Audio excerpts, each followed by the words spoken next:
It's about 10 to 8 and it's time for the cup of tea.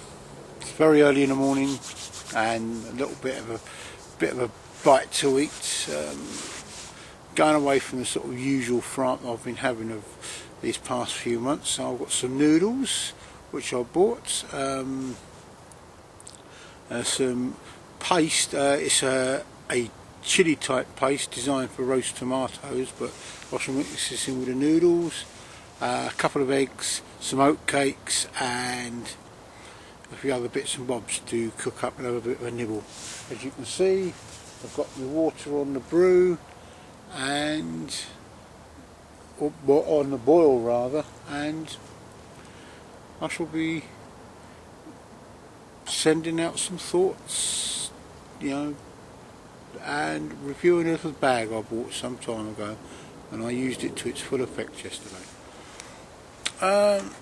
Piece of aluminium out from the inside of a deep freeze. I wanted a lid for my mess tin, and it was something that I looked at. We've got an old deep freeze sitting in the backyard waiting to be disposed of, so I thought I'd cut a piece of that off and see how that works for the lid. And I've got a few other ideas to make a small windshield for my Trangia burner, so I can make an ultralight cooking setup. But we'll see if it works okay. Well, there it is in action. What I need to do is about there, I think, is to put a little hole in so I can hook it up. I neglected to put some sort of handle on it, but it works quite well, and it actually turns the mess tin into a small storage box as well, which is quite good, I think. Well, so while it's cooking away, I'm just going to have a pan up and a pan round.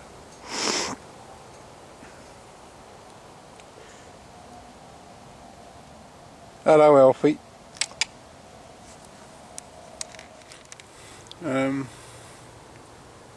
You recognise the bag, don't you? It's the little bag they use for washing up tabs, and amongst many uses, like I use some to hold my loose change and other things. I found one with a little plastic bobble on, and this is a fantastic herb tea bag or herb infusion bag. In here today I've got some Achillea milliforum, known as yarrow, and I'm going to boil up some water, make a yarrow infusion, and you can drop mint in here and everything. It's a really good little setup, I think. Holes are big enough to let the water through, and you don't have to worry about drinking leaves. Okie doke. And I hope this proves useful. I say, got loads of these indoors, and I mean, I use them for all sorts of things. Good cordage bags. I say this one is my super duper infusion bag for infusing found edibles. Well, we just had a Virgin Atlantic 747 fly overhead. It was so low you could almost see the passengers. I must admit, Tunbridge Wells is quite close to Gatwick Airport. When I did my first bushcraft course, the first night I was kept awake by two tawny owls and the aircraft flying overhead. If it wasn't the owls hooting and screeching, it was the planes coming into land. Well, here I am, back in my little sort of favourite spot of local woodland. Mint tea now. I've had ordinary tea, I've had a yarrow infusion, as you saw a little bit earlier, and I'm polishing off with a mug of mint tea. About 3 pints of liquids I've had today. I like to keep well hydrated. Had a good forage yesterday. Picked a well big load of elderberries, and so far I've made the cordial. Later today I'll be making some elderberry jam. Hopefully on the way back to my domicile, back to my home, I'll be picking some rowans. I only want about half a kilo because I wish to experiment in making a cordial with this. I've only ever made rowan jelly, and I'd like to do something else with the rowans. that's different. We've got some white beam growing near here as well, and I'm waiting for those to blet a little and pick those. I've seen the recipe on using those, and for the life of me I can't remember what. I think they were turned into a pie, but whatever. It's another free food. You know, white beams grown as a domestic tree through the parks around here, and make use of the forage fruits. Had yarrow today, very nice. And here's something for Sepp. On your video where he was eating hops, the hops were far too mature. You need to eat the young hop shoots, the very tips. You eat them like asparagus. That is why they didn't taste so well and they were a bit yucky. When hops get to the stage that you're eating them, Sepp, they're useful for one thing, and that is for making beer and embittering beer. And I can't think of any better use for a hop, really. In a second or two I'm going to do a small review on my foraging bag, and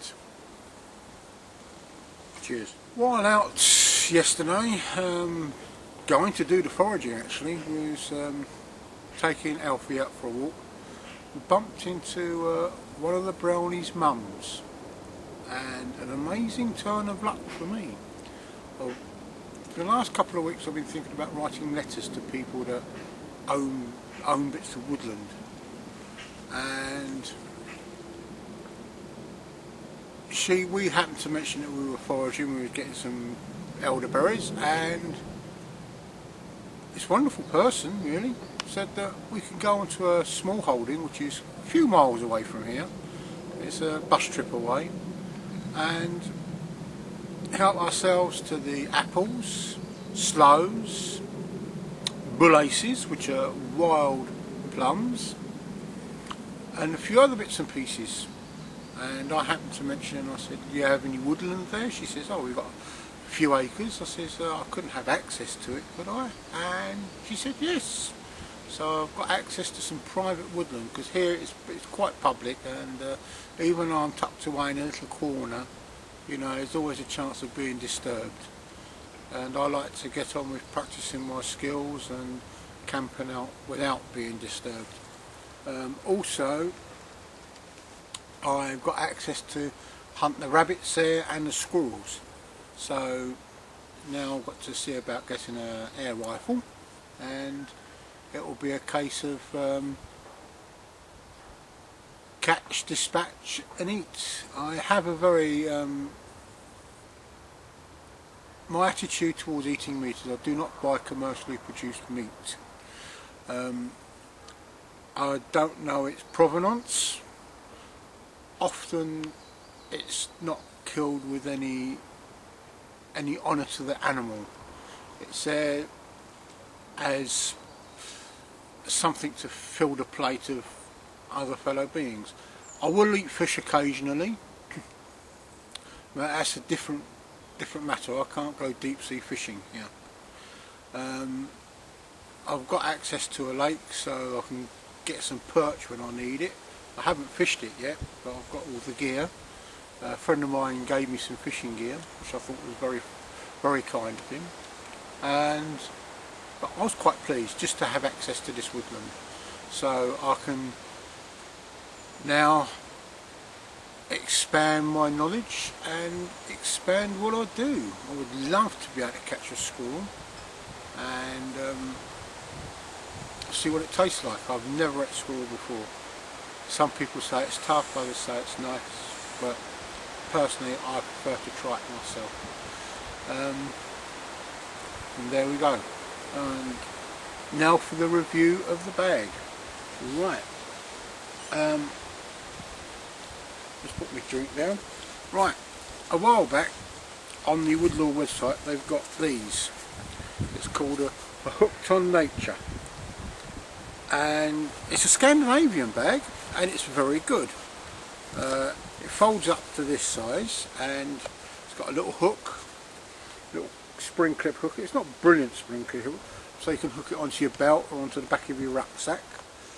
So it's easy to get hold of, and it opens up so. It's quite a large bag, and it's got a little pocket inside for keeping your mushroom knife in, if you have a mushroom knife. As you can see, it's perforated at the bottom. It's got a net all around, which is great. Not so great if you're picking elderberries, because some of the juice tends to fall out the bottom. But other than that, it's great for if you're picking fungi. It allows the air to circulate so they don't sweat. As I mentioned, it's called Hooked on Nature, and also there's a little booklet that comes with it, and it's Popular and Delicious Mushrooms of Scandinavia. And thankfully, most of the mushrooms and fungi in here we can find in the UK. I've had the first of the field mushrooms this year.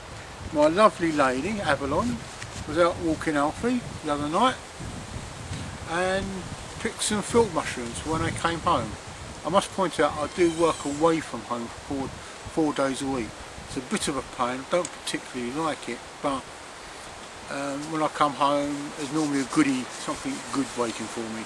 And this time it was quiche with small cherry tomatoes and field mushrooms.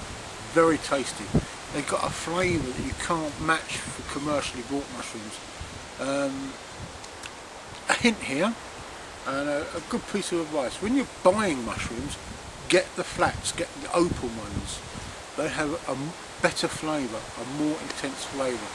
The closed ones are basically baby mushrooms really, and haven't had time to develop any flavour.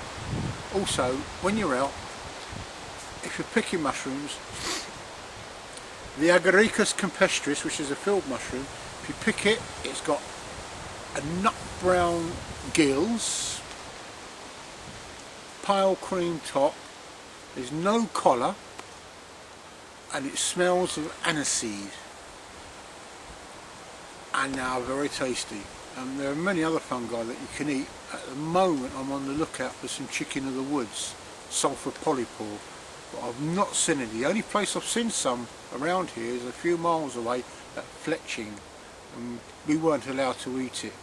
I was on a course and they've got a strict no eating fungi policy, obviously for the reasons that some fungi, though very tasty, you can only eat them once because you're dispatched. Fungi are wonderful. I mean, okay, they don't, food value wise, they don't offer up much, but they do add interest and texture to your meal. And if you can forage it, it's even better because there are so many to eat. From fairy ring champignon to the birch and beech boletes, which you can find on the penny buns. There are so many out there, and well, in about 2 months' time I'm away on a course, just a day course, with a guy called John Wright, and he does fungi foraging, and my lovely lady and I, we hope to pick it up. So as I go back to this book, right, the bag, I digressed, I'm sorry. The bag folds up quite nicely, folds up so, little elastic band comes around, and it fits in your cargo pocket of your trousers or clips onto your belt or backpack.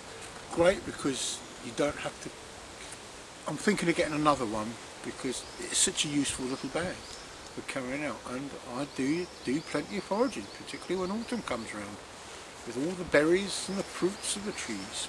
Anyway, that's it. It's a Hooked on Nature bag. I will not do a review of anything that I do not personally use myself, and I will have to have used it for a while before I review it. Over the next 4 weeks, what I'm thinking of doing is, or next few weeks, not 4 weeks, over the next few weeks, is when I'm going to do a review or an overview of various bits of kit that I personally use, whether I've made it myself or whether I've shop bought it. Anyway folks, I'll see you in a little while. Well folks, look at them. Slow gin, slow something else, slow pie maybe. Member of the Prudence family, and very nice set. Hopefully they're still here next week. I shall come and pick as many as I can. So that'll be gloves on, because this is a prickly tree.